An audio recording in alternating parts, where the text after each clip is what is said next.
WNST, Towson, Baltimore, and Baltimore Positive. We are positively back out on the beat and around all week. All of our Maryland Crab Cake tour stops brought to you by our friends at the Maryland Lottery. We're going to let ourselves play beginning March 4th. It is inching closer. February's short month will be at Mama's on the Half Shell, doing the first of many, many crab cake tour stops. This guy's had a crab cake or two with me. Luke Jones joins us now, usually in the aftermath of a football Sunday. Been a long time since last July. We have not had a football weekend around here. It's always a football weekend, though, right? Whether it's the Commanders making news or whether it's Brian Flores getting hired by the Steelers or whether you just sort of move on to the USFL things or things that we usually do around here, right?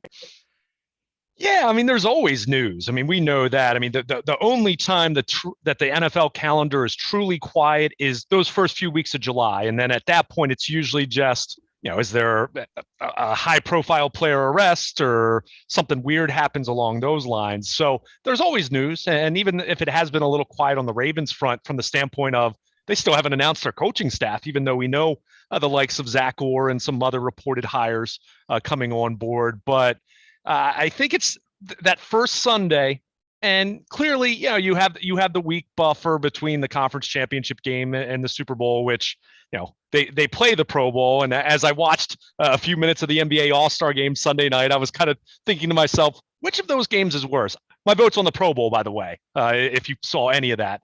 But it is strange when you have that. Entertaining for a little while. I mean, it's still entertaining in the fourth quarter because that's when they actually try. The Pro Bowl was just terrible. I mean, anyone that's so far gone. It wasn't even competitive enough to say play flag football. The effort level was that non-existent. It's almost like a dunk competition where nobody makes the dunks. Sort of yeah, like right. I mean, that's the thing. I mean, at least in the NBA, they still go up and there'll be some nice dunks. You'll see some nice shooting.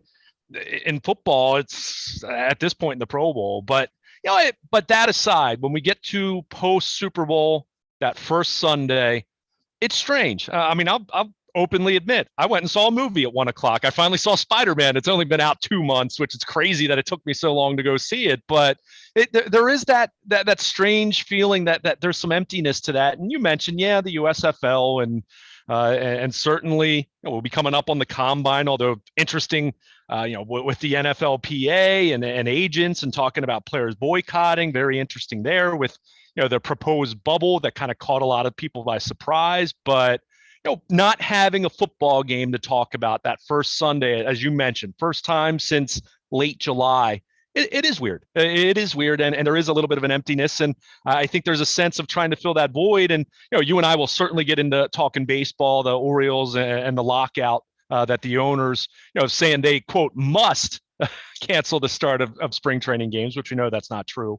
But that part of it aside, not even having baseball to talk about, and even here locally, talking about the Terps, I mean, the big question is who's going to be their next coach? No one's really caring about what's going on with the Terps. Not with Juwan these games. Howard, by the way. Just Juwan Howard and Greg Gard. I mean, that was crazy, absolutely crazy. But I mean, and certainly there've been some nice stories. I mean, give Towson some love. I mean, certainly they've had a really surprising and pleasantly surprising college basketball season. But you don't have the Ravens. You don't have any NFL games to talk about. You don't even have pitchers and catchers reporting to even if you're excited about the Orioles in 2022, which, Adley Rutschman will be along at some point. Grayson Rodriguez, good chance at some point. But it's just that weird feeling. Luke, don't make it bad. And there you go. Take a sad song. Yeah, they had a press conference. I didn't get invited to that one. Is that the one guaranteed sellout for the season at Camden Yards? Depends how much they ask for the tickets. If they want $700, and that's fair. That's fair, and that's like your mother wants to go, but your mother has a price range. Well, and my family went and saw Paul McCartney up in Hershey a few years ago. It was a nice show. In fact, I believe I think you were there for that. Didn't we run into each other? Beautiful night under the stars with the Jones family. It was quite lovely. So hey, I'm all for having concerts and more events at the ballpark, whether we're talking Camden Yards or Raven Stadium. But yeah, it's just this is always a weird time in the sports calendar. But considering the circumstances with baseball, with where the Terps are right now, it's just it's a little stranger than normal. And again, if you're a football fan, that first Sunday without it definitely leaves you longing. And I guess the saving grace was Super Bowl 47 replayed on NFL Network on Sunday afternoon. Happy ending once again. I'm happy to report to you. Well, the lights went out first, and it was a They conspiracy. did. They did. Luke Jones is here. He's a Baltimore Luke, and Luke at WNST.net. And, all the NASCAR people were out there. All the Ricky Bobbies were out over the weekend. So I had that. Look, I knew we weren't going to go into the baseball rabbit hole here. We were talking about things that were catching our attention. So, and you know this about me, right? I mean, you've known me since before you knew me. You followed me and were a listener and like all that. You know that like when I get hard on about breaking a story, I got like some real dog journalism blood in me. You know what I mean? Like when I want to know, I get very, very directed. So when the McCartney thing happened, and I heard about it instantly that it was happening and the Orioles were making a big announcement, I had 3 people say, it's not a big announcement, it's McCartney. They're actually having concerts now. Moeller's so excited that the Orioles have figured out this revenue stream. And I'm like, Buffett's been doing this for 20 years in baseball stadiums. Springsteen's been doing it for 20 years. So like, this is not new. McCartney's played every other base. He's played Philly. He's played Cleveland. He's played New York. He's played LA. He's played Washington. So anyway, when all of this happened, I reached out on Thursday night to try to break the story. And I was actually really going to be a prick and have you text it out at 5:20 in the morning when I found out. Now, I got the inside information around 9:30, but I went to bed early. So I woke up at 5 in the morning and I had the date. And the date was June 12th. And the source that sent me the date was impeccable. So you know how I am. I started bleeding it out on Thursday night. I'm looking for it. People started hitting me. I started sniffing around. Some people sniffed around more. And before I went to bed, I had the answer on my phone. I didn't see it till I woke up because I went to bed early. So I woke up. I knew it at 3 o'clock in the morning. And I'm like, June 12th. And the person that hit me with it is impeccable. Unless it was a typo that he meant to say July. I was like, let me make sure that the Orioles aren't home June 12th, right? Let me just make sure. So I went to the Orioles.com website, and this is where the story gets a little strange. Went to the schedule, saw they were out of town, saw that like June 12th was a viable, and that my source is impeccable. Like the source that told me June 12th, I'm like, it's June 12th. I just wanted to make sure it wasn't a typo. But I went to the website, and it was the first time, maybe the first day of the lockout, I went to MLB.com and like, sort of like, wow, they took all the paint off the walls. But I had not been to Orioles.com. And I went to Orioles.com at 3 in the morning when I had the McCartney date before the press conference on Friday. And I tweeted it, I don't know, 5:20 in the morning, just to be late enough that somebody may actually see it. And for me to wink and, tickle myself, where it feels good that I broke the story because I was the first one to have it. But I went to Orioles.com, dude, and like, it's one thing to serve bad coffee in a coffee shop and try to get away with it. I don't know what they're doing. You know what I mean? Like, I don't know. I went to the website. It's like they're not in business. It's like they don't have a business right now, really. Well, I think what makes it, and keep in mind, I mean, the way that baseball handles their quote official sites, through MLB Advanced Media and all that, it's a little different than the NFL's model. It is different in that way. But I think it is the front door of your store, right? No, like I understand where you go. I totally agree. But just to show you how messed up it is right now, and you're not going to be surprised to hear this, but MLB.com's front page story when baseball released their statement Friday afternoon, this past Friday afternoon, we know Grapefruit League action, Cactus League, was supposed to start on February 28th. They mentioned that was being pushed back, did not mention the word lockout in the story. And that to me is just crazy. And this is where, again, we'll talk more in depth about it, but there you go. The omission of the word lockout and, baseball's official statement saying we must, and I use air quotes, using my fingers as quotation marks, saying we must cancel these early games. No, No, they there's already it's already in place that they could end the lockout right now. They could play a new season and continue negotiating, and they would play under the terms of the previous CBA. The owners are doing this, and that's why I'm so tired of hearing people say both sides. Oh, it's billionaires against millionaires. Well, one of the things the union is fighting for is minimum salaries and players that are pre-arbitration who are not millionaires and they're not making as much money and they might only have a year or two. So you saying that just jogged my memory of seeing that over the weekend, that their story, their updated quote news on the labor situation did not have the word lockout in there at all. And it just speaks to how incredibly silly this whole, not silly, because silly would mean that it's a lighthearted thing. It's not lighthearted at all for someone who cares about baseball. But I mean, it's just, it's ridiculous. And it's not surprising. And I'm sure, you go back to the lockout in 2011 with the NFL, I'm sure NFL.com, you'd find similar juvenile type coverage in terms of not really giving, omitting truths or lie, whatever, however you want to call it.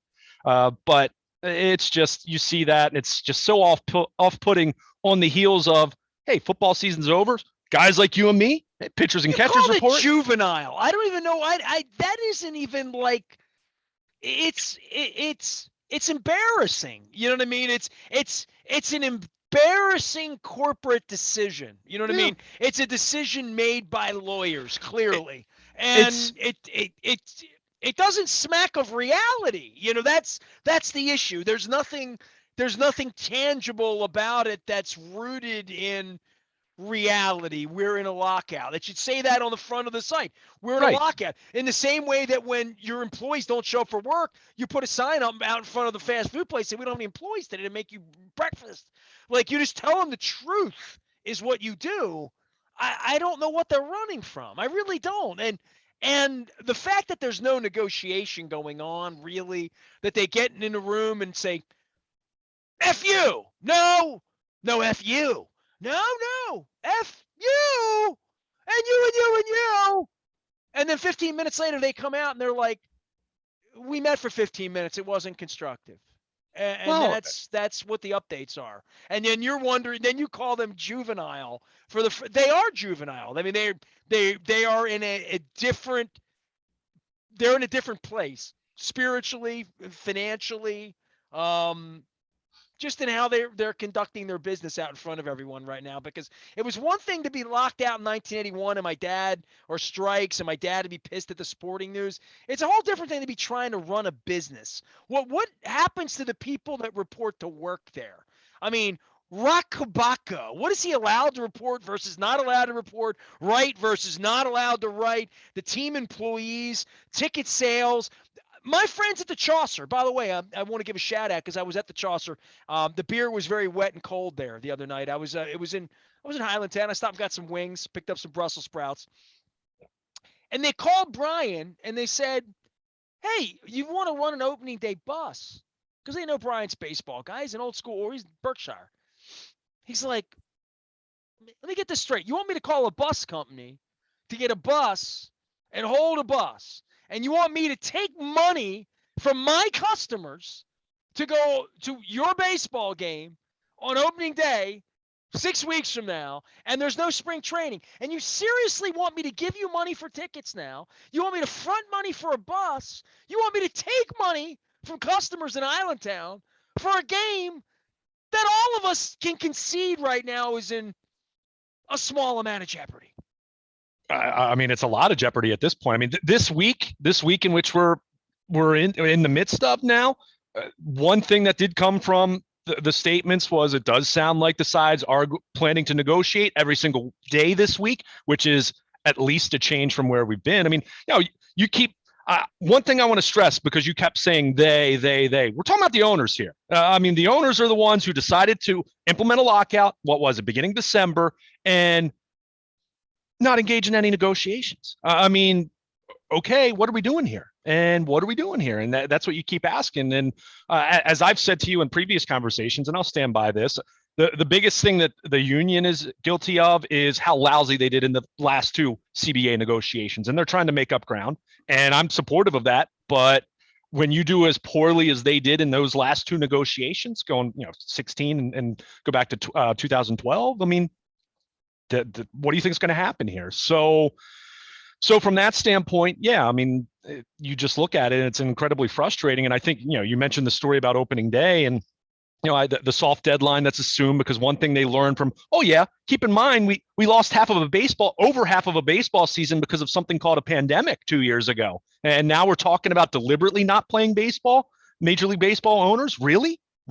I mean, it's unthinkable to me that we could come to that, but we're at the point now. They had a 3-week spring training in July of 2020. And looking back at that, seeing the number of injuries they had, the challenges they had with pitchers and what have you, there was a consensus that they need a 4-week spring training. That's kind of the consensus. So where does that leave us? That leaves us February 28th, roughly being a soft deadline of if we're going to have a season start on time. Now, could you wiggle a couple days here or there if you're really close? Well, to me, it's gonna come down to where are they on the competitive balance tax, where the numbers that they've exchanged have been not even close. You say they're far apart, that's an understatement. I think all the other details could come together much more quickly, but until we see the owners make their quote best offer in that regard, we're going to be looking at this in terms of what you just said, that at best opening day feels I mean, you said a little bit of jeopardy. I think it's a lot of jeopardy at this point. And we're going to have to see a whole lot of progress this week to avoid that. And what's crazy, you mentioned opening day, and I think back to where baseball was 1994, 95. And I think about that here locally. Camden Yards was 3 years old at that point in time. Peter Angelos was 2 years, less than 2 years into his ownership. And there was a guy named Cal Ripken closing in on the streak. And we know what he meant for all of baseball, but certainly how important he was here locally.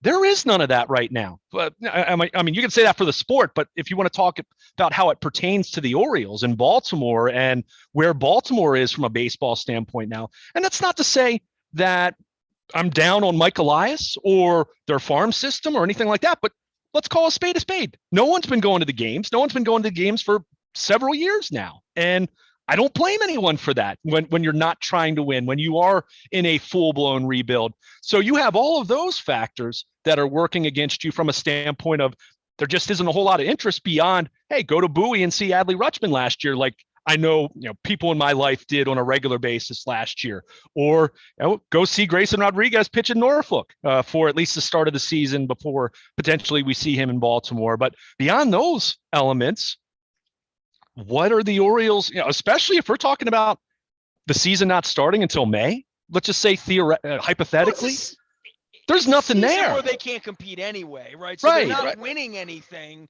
So this is the same story as 2 years ago during the plague. Why play if we can't win and we can't make money, or we can't make as much money? This is where, John comes in on a Zoom and there's no questions about, no ticky, but we'll help us sell McCartney tickets, but we're not going to answer any real questions about our franchise. I mean, it's insane. It's insane.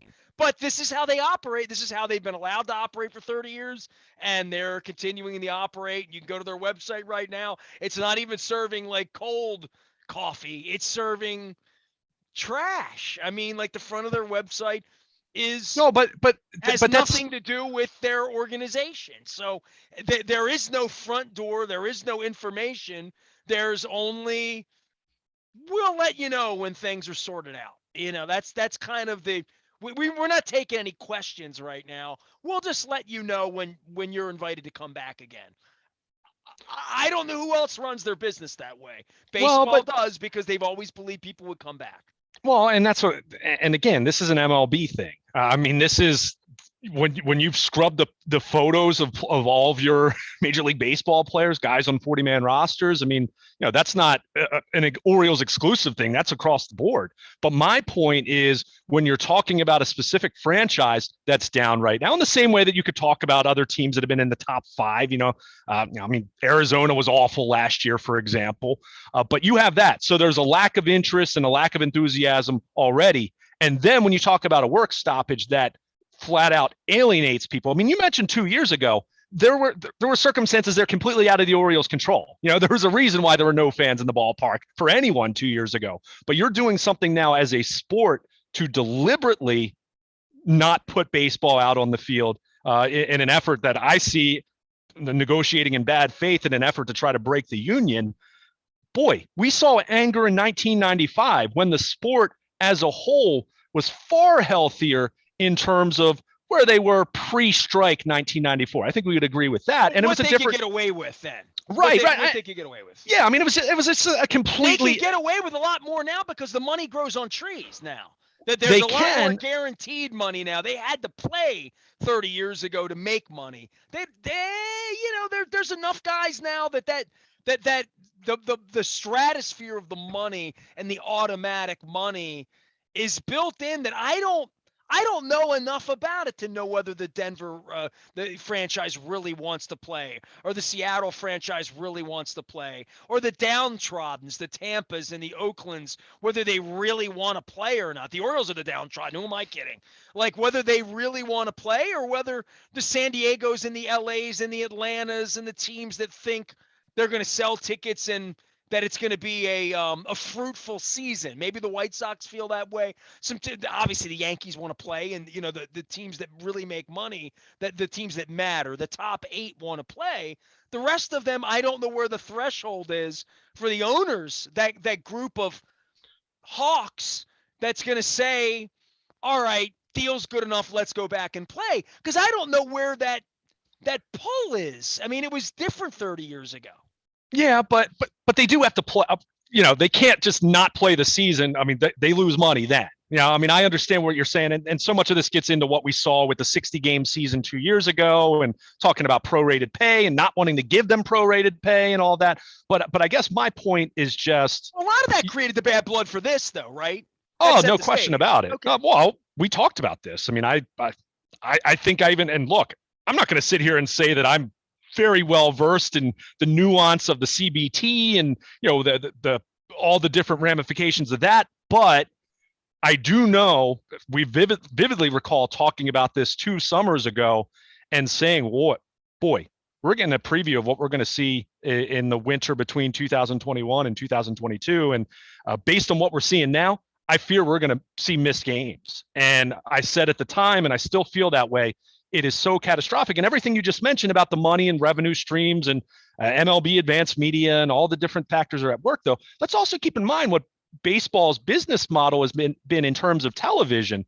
And we are seeing RSNs drop, and I think Dish TV doesn't even carry MASN, I think now, and it is the case for a lot of RSNs. So you talk about not putting a product out on the field in the midst of trying to figure out what your new model is going to look like as these owners try to hold on to the idea of RSNs and cable and satellite when you have more and more people cutting the cord and what that means. So, that's the one thing that I've kind of acknowledged to this, as much as I have so much disdain for Major League Baseball's side of this thing, because they're the one instituting a lockout here. The players didn't go on strike. They're locking out the players. But I just look at this in terms of, where are you going as a sport in terms of how people are going to consume your sport? And that's a very real question. That's a serious question you and I have talked about for years now. And on top of that now, on the back end of a pandemic, where we saw all but 60 games and an expanded weird playoffs wipe out a season 2 years ago, and now you're going to run the risk of not having a full season. You're going to run the risk of a work stoppage bleeding into a regular season and having empty ballparks come early April. I mean, that's just, it's one thing to talk about that in Baltimore, but just across the board. I mean, we saw so much disdain 28 years ago now, talking about the strike in 94 and coming out of that in 95, and how much better the Orioles did, quite frankly, that year because of the ballpark, because of Cal Ripken, because of the fact that they didn't field replacement players in the spring of 1995. But we saw it was really ugly. It was very ugly around baseball. And to your point, they could, at least in their minds, they could get away with a lot more at that point in time in terms of goodwill, I would say, in terms of goodwill with the public. But we saw how nasty it was. So now, fast forward nearly 3 decades, and you're talking about the possibility of losing games and not playing a full season for the second time in 3 years, and this time of your own doing, your own accord. That's that's a slippery slope. And as I've been saying to people in my personal inner circle, just speaking as Luke Jones, the baseball fan, I've said I can't recall a time I've ever had more disdain for Major League Baseball. I still love baseball, the sport. I love the game. In fact, MLB Network had what was it, the Andre Dawson Classic over the weekend, some college tournament going on, and caught a few minutes of that. I still love the sport. I love the game, but my disdain for Major League Baseball at this point, it couldn't get worse than it is right now, because I just see all of these factors at work. And we've talked about this for years. How are you capturing new fans? I mean, it sure as heck isn't not playing games come April. And boy, the fact that we're even talking.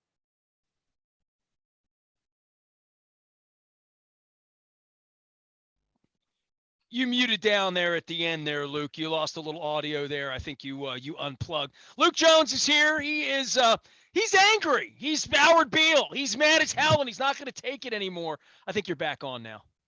I think you are. Am I? Can you hear me now? Yes, yeah. You are. I got my microphone couldn't take me getting so ticked off about this whole I tell thing. you It's what, just you were getting fired disappointing. up. It's disappointing. I love this game. I still do. And believe me, most people my age, I'm in my late 30s now. Most of my friends, other than a couple, they're not really into baseball. And it's not even an Orioles thing. They're just not into the sport as much. I still love the game. I want this game to continue to flourish and succeed and to last I want it to be around and be relevant 20, 30, 40 years from now. But, I just look at viewing habits and who they're catering to and what the owners care about, which is maximizing every penny in the short term with the long term be damned. And it's just not good. And I don't want this sport. And let me be clear. I'm not suggesting baseball is not going to be around in 20 or 30 years. That's a little bit of hyperbole. But do I want it to be something that is such a niche that no one pays attention to maybe a few days in the fall? Hey, 70 years ago, look at what horse racing's prominence and where they were on the scope of the American sports scene. Compare it to now. And I say that with no disrespect to the horse racing industry. I enjoy seeing the Triple Crown races, but for most people, 70 years ago, horse racing was something that was talked about much more regularly than it is now. And I don't want baseball I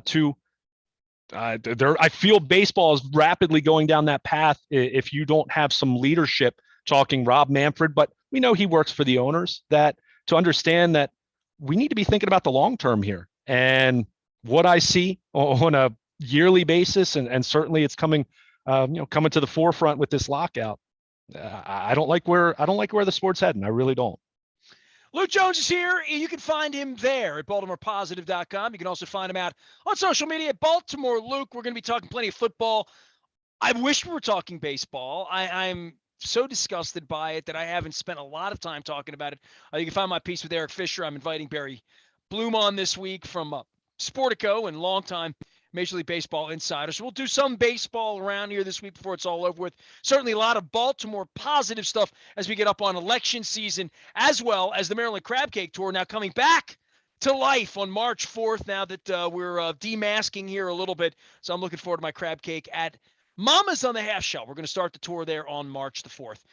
Luke and I are sticking around talking some football. You can stick around all week long and find me anywhere the internet is served: Facebook, LinkedIn, Snapchat, Instagram, and, of course, on Facebook. We are WNST, AM 1570, Towson, Baltimore, and we never stop talking Baltimore positive.